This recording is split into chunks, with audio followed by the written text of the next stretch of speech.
Pang-iinsalto umano ni Kim kay Riza May, viral. Kilala si Riza May Dizon bilang isa sa pinakasikat na child stars ng kanyang henerasyon. Unang nakilala si Riza matapos siyang tanghaling kampyon sa talent search na Little Miss Philippines ng noontime show na Itbulaga noong 2021. Dahil sa kanyang natural na kakulitan, pagiging palabiro, at mahusay na pakikipag-usap sa mga tao. Mabilis siyang minahal ng publiko at nagkaroon pa ng sarili niyang programa na The Riza May Show. Hanggang ngayon ay patuloy pa rin siyang napapanood sa telebisyon at nanatiling isa sa mga pinakakilalang batang personalidad na sumikat sa Philippine entertainment industry. Kaya naman hindi nakapagtatakang maraming taga-hanga ni Riza May ang agad na nag-react nang mad-awit ang kanyang pangalan sa isang viral video na kinasasangkutan ni Kim Chiu. Usap-usapan na ngayon sa social media ang naging pahayag ni Kim tungkol kay Riza.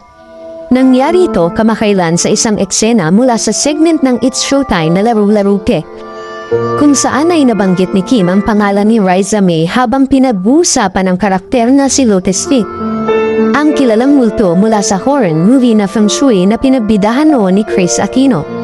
Ngunit indes na matuwa ay may ilang fans ni Riza May ang umalma at tila na-offend. Dahil mistulang sinasabi umano ni Kim na kamukha ni Riza si Lotus Fit. May himig nga umanong pang-iinsulto ang pahayag ni Kim na tila sinasabi niyang pangit umano si Riza.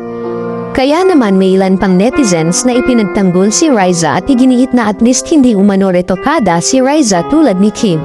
Komento ng isang netizen, nagsalita ang Kim na retokada, huwi si Riza original beauty.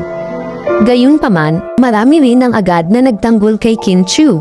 Ayon sa kanila, wala naman umanong intensyon si Kim na lait-laitan si Riza. Ipinaliwanag ng ilang netizens na kung papanoorin ng buo ang segment, hindi naman direktang inihalin tulad ni Kim si Riza sa karakter na Lotus Fit. Ayon sa isang komento, nabanggit lamang umano ang pangalan ni Riza dahil may pagkakahawig umano ang suot na wig ng isa sa mga host sa isang karakter at napasok lamang sa usapan ng pangalan ng TV personality. Saad ng isang netizen, kung papanoorin mo yung buong segment, hindi naman nilait ni Kim si Riza, rage bet ang ilang post na kumakalat online.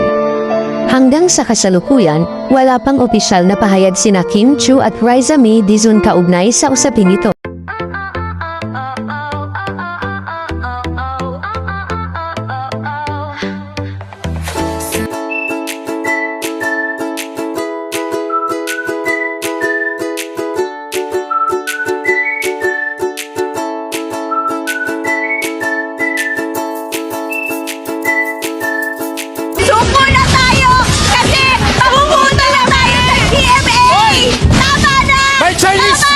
May Chinese tita! Hoy!